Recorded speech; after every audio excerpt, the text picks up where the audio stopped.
देखिए, सबसे बड़ा सवाल ये है कि जो केशव प्रसाद मौर्य जी हैं, वो भारतीय जनता पार्टी के संपर्क में है या नहीं है।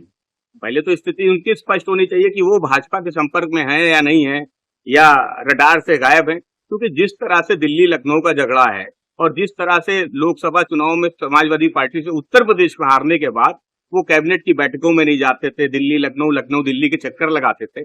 सबसे बहुत बड़े सवाल तो इसी बात के उठते हैं कि वो संपर्क में किसके है। तो वो जो आरोप लगा रहे हैं, उन आरोपों में कोई दम नहीं है। सबसे बड़ा सवाल तो ये है कि केशव प्रसाद मौर्य जी किसके संपर्क में हैं, वो भारतीय जनता पार्टी के संपर्क में खुद हैं या नहीं, इस बात का जवाब उनको देना चाहिए। सर, समाजवादी पार्टी में टूट के दावों को अखिलेश यादव ने खारिज करते हुए कहा कि पार्टी पूरी तरह एकजुट है। उन्होंने ओम प्रकाश राजभर के आरोपों पर भी तंज कसा है।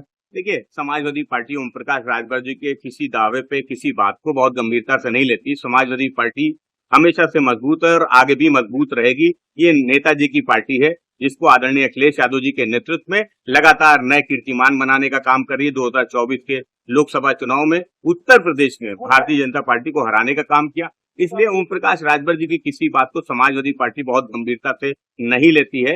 हाँ, हालांकि ओम प्रकाश राजभर जी, उनको गठबंधन में कितनी सीट मिलेंगी या नहीं मिलेंगी, या गठबंधन में रहेंगे नहीं रहेंगे, अभी तो यही बहुत बड़ा सवाल है। सर, समाजवादी पार्टी ने मंत्री ओम प्रकाश राजभर के बेटे पर बड़ा आरोप लगाते हुए कहा कि अरुण राजभर कल रात समाजवादी पार्टी के राष्ट्रीय अध्यक्ष अखिलेश यादव से मुलाकात कर सुभाषपा को सपा में विलय करने की बात कही है। देखिए, समाजवादी पार्टी ओम प्रकाश राजभर की किसी बात को गंभीरता से नहीं लेती है।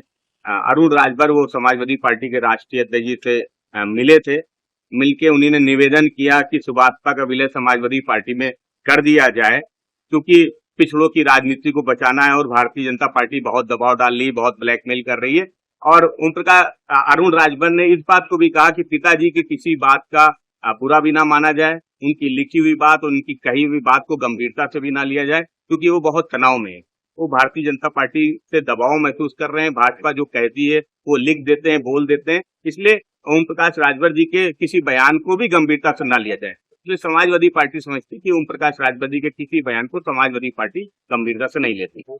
सर, शिवसेना यूबीटी के सांसदों के संभावित दल बदल अटकलों के बीच अरविंद सावंत, अनिल देसाई और संजय राउत ने लोकसभा अध्यक्ष ओम बिरला से मुलाकात कर अवैध दल बदल रोकने की मांग की है। देखिए, दल बदल जिस तरह से भारतीय जनता पार्टी लगातार करने का प्रयास कर रही है, लगातार पार्टी को तोड़ने का काम कर रही है, उसे कहीं ना कहीं समाजवादी पार्टी समझती है कि भारतीय जनता पार्टी वो लोकतंत्र को कमजोर करने का प्रयास कर रही है। इसलिए ये जो लोकसभा अध्यक्ष है, उनकी जिम्मेदारी है कि लोकतंत्र में पक्ष और विपक्ष दोनों रहना चाहिए। लेकिन जिस तरह से भारतीय जनता पार्टी साम दाम दंड भेद की नीति अपना रही है, वो इस लोकतंत्र के लिए बहुत चिंता का भी विषय है। इसलिए समाजवादी पार्टी समझती है कि लोकसभा अध्यक्ष को इस पूरे प्रकरण में हस्तक्षेप करना चाहिए।